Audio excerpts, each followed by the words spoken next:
Bonjour et bienvenue sur ma chaîne KM Vidéo Partage. Nous allons voir deux clés essentielles pour débuter sur Adobe Premiere Pro. Je vais vous demander d'être très attentif et d'aller jusqu'au bout de la vidéo de façon à bien comprendre le principe pour démarrer sur Premiere Pro.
Vous avez vu la partie théorique, maintenant nous allons voir le côté pratique. Lorsque vous ouvrez Adobe Premiere, vous arrivez sur l'écran d'accueil et comme vous voyez, vous avez la possibilité soit de créer un projet, soit d'ouvrir un projet déjà existant. Nous allons cliquer sur Nouveau projet. Donc vous allez voir apparaître une boîte de dialogue.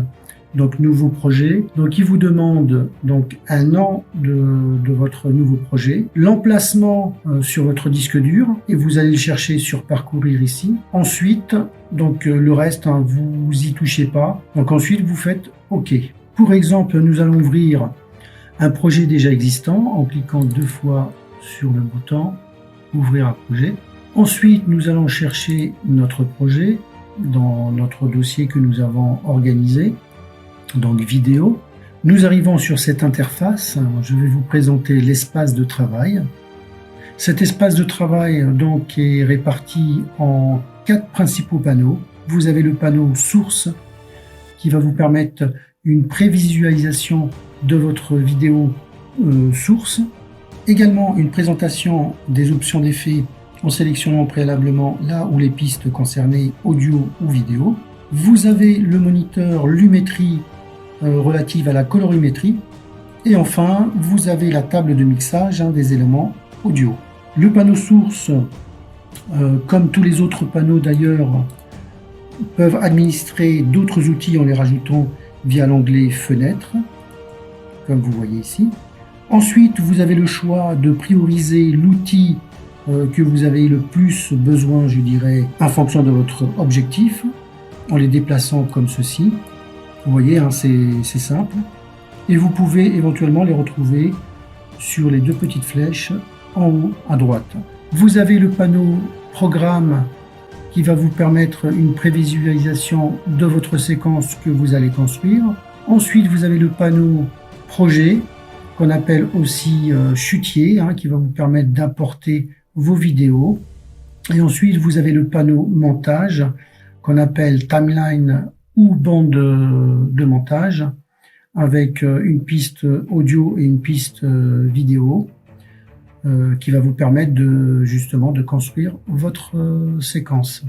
Ensuite, vous avez sur votre droite l'audiomètre et vous avez complètement sur votre droite le panneau effet qui va vous donner tous les outils qui vont vous permettre de construire votre projet par rapport à vos besoins.